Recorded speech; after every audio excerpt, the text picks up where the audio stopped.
I just want to pull up this banner so that you guys can access all the information that you need. Tickets and information, ecwawrestling.com. And joining us on the line, it's funny, Kathy, I don't know if you remember back in the day, but TJ Crawford was part of the original ECWA showcase when we had the school out of wherever it was, that town in New Jersey. And, Laurel Springs. Laurel Back Springs. in the day. There you have it. Back in the day. But now he's an experienced veteran and a serious threat to take this ECWA Super 8 crown, or trophy, I should say, not crown. TJ Crawford, what's going on, man? How you doing tonight? I'm doing great. How you guys doing? Thank you for having me. Like you said, very, very excited about the Super 8 this upcoming year, and looking to add my name to the list of the greats who've won the tournament. Has it dawned? I mean, not dawned on you, but has it have you had that pinch me moment yet? Just based on some of the names that have been part of the tournament in the past. Yeah, definitely. I actually have had that moment today. I was before we jumped on. I was watching a few Super 8 matches and a little bit of the history of the Super 8 and just some of the names that have been part of the tournament. And yeah, it did kind of make me feel a little bit special that I get to be a part of a great lineage and a great tournament for this year. Sure. Now, for those people who maybe aren't familiar with the name TJ Crawford, tell us a little bit about yourself. Sure. So I started wrestling in 2016 at Creative Pro / Wrestle Pro in New Jersey and New York.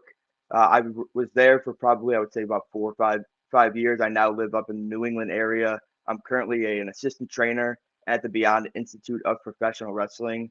So like I said, I've been wrestling for 10 years. I've been all over the world. I've had the opportunity to wrestle in the United Kingdom, wrestle up in Canada, wrestle up and down the Northeast. Had a chance to go over to the Midwest to compete in front of my hometown fans. I'm originally from Chicago.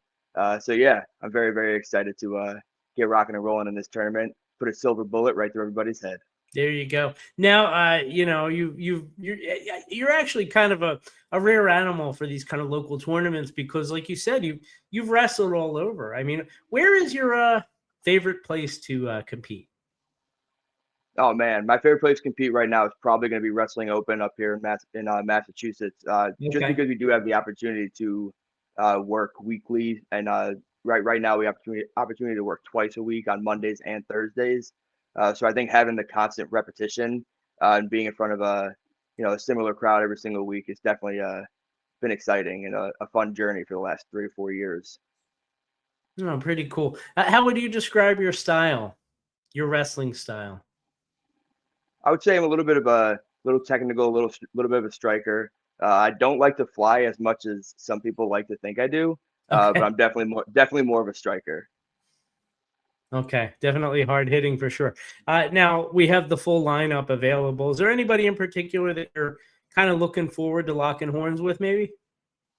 No, man. I mean, there's a lot of people in the tournament that I've already had the opportunity to compete against, like Jericho Rivera, Ichiban, DJ Powers, obviously being up in the New England area. But then I look at somebody like a C. Morgan, a Miles Hawkins, who I've never had the opportunity to step in the ring with. So I would love the opportunity to do one of those matchups. Okay, very cool. Now, one of the listeners, they want to know, who's your inspiration as a professional wrestler kind of coming up? Man, so it's kind of different because growing up, I was a big fan of guys like Batista, Rey Mysterio, and John Cena, Jeff Hardy. Okay. But then as I started wrestling and kind of learned a little bit more about what else was out there besides what was on television, guys like Finn Balor from before he was in WWE, when he was rocking and rolling in New Japan, Kenta, Marufuji, guys like that, a lot of the New Japan style of wrestling. A lot of those guys have kind of helped inspire the current style of wrestling that I enjoy and that I like to produce. Now, have you given any thought to just the fact that this tournament, if you're going to be successful, you're going to have to wrestle 3 times in one night? What makes I am going to have to wrestle. Yeah, you're going to be all right with that? I have no issue with that. I'm no stranger to tournaments. I've had the opportunity to compete in the Wrestle Pro Dream 16 2 years in a row. I got to compete in the Alpha One King of Hearts tournament, which is up in Hamilton, Ontario, Canada. I was a part of the MCW Shamrock Cup this past year. So I'm no stranger to tournaments, and I'm looking to add a win to this one. All right, very good. Now you mentioned Shay Morgan in particular from ECWA as somebody that you'd really kind of like to tie up with. Now he's a hard hitting dude. He's been around ECWA for probably about a year now.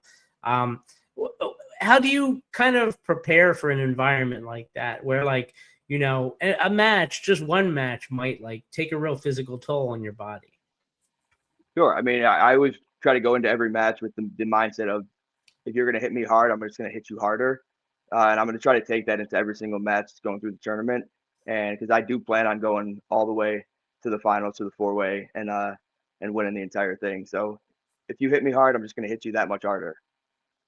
All right, very good. Now we're lucky enough. We actually have WCW's maestro, Rob Kellum. He joins us each and every week. Rob, any advice for this youngster? Oh, best of luck to you, and I hope you go far in the tournament. And just as you well know, in tournaments, it's good to pace yourself and not like just go all out in the beginning. You just pace your energy because I mean, you have a potential long night ahead of you. So just pace yourself best you can. I appreciate the advice. Like I said, I'm going to try to hit somebody as hard as I can so I can try to knock them out as fast as I can, try to make a record time of winning the ECWA tournament in record time is my goal for this. Sure. Now, you've been in ECWA in the past, albeit briefly. So you're quite familiar with like the Super 8 tournament and everything. Was this a goal of yours when you were younger? Was this something that you always kind of wanted to achieve when you got into wrestling? Like, tell me about your experience with the Super 8 in the past. Yeah, so I mean, ever since like I said, I wasn't a big independent wrestling fan when I was growing up. I wasn't aware of the scene. I wasn't aware that there was so much out there. But once I did start wrestling and I found out about all the different tournaments and all the different opportunities that especially the Northeast scene provides, the Super 8 was definitely something I aspired to get to. And I had the opportunity to compete on a Super 8 show back in I believe it was 2018. I got to be part of I believe it was a battle royal on the show. And, I thought at that moment, I thought to myself, like, it would be really, really cool to be part of this tournament because you get guys like Cheeseburger and Smiley and Richard Holiday, who are guys that I very much look up to. So I would love to follow in those footsteps. And now I have the opportunity to. Well, that was a fun night for sure. Okay, so your goal, winning the Super 8 aside, what other sort of expectations do you have for yourself in your career, kind of moving forward? No, I just try to take every single opportunity that I'm given and make the most of it. Obviously, I would love to be on television. I would love to be making, the big money with the big contracts and all that stuff. And that's obviously a goal of mine. But I still have a lot I want to accomplish here on the independents, especially. I would love to get an opportunity to have a tour of Japan. I would love to go over there. I would love to go down to Mexico. I would love to just travel around the world as much as I can and gain as much experience and as much knowledge to be able to go back to the school that I'm a trainer at to be able to give that knowledge to the students and then also help myself progress in my career and hopefully get to the top level. And you mentioned now a couple of times about, being a trainer up in Massachusetts. I mean, that experience versus like actually being in the ring yourself, like what is that like to kind of try and convey everything that you've learned over these last 10 years or so? What's that like? I think it's impossible. I think it's impossible to convey every ounce of information that you've learned over the years. But I think being able to guide somebody along their journey, being able to see somebody go from their first day of training to having their very first match is something that is very, very, very rewarding. We had a kid at our school that I was there for his very first day of training.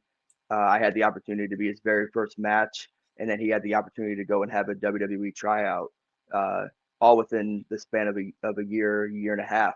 And it was just so special to be able to say that I had any sort of hand in helping train somebody like that. Yeah, that's pretty cool. And you also mentioned wanting to get the international experience. Was there any point in your career, TJ, where you felt like kind of scared to be in the ring?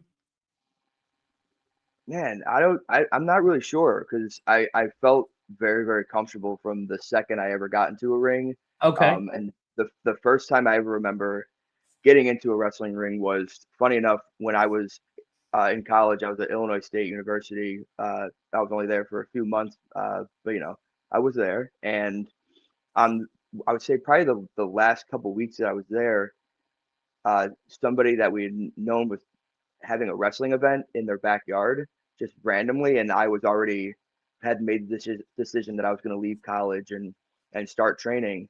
Okay. So I decided to go and watch it. And after the show, they let everybody get in the ring and just bounce around and hit the ropes if they wanted. So I got in, and I just remember standing on the second rope and realizing, like, yeah, I feel very, very, very comfortable here. So Okay. yeah, it's always been a very comfortable feeling for me. Even when I would go over to the United Kingdom and I'm wrestling in rings that I've never been in before, in front of crowds I've never been in front of before.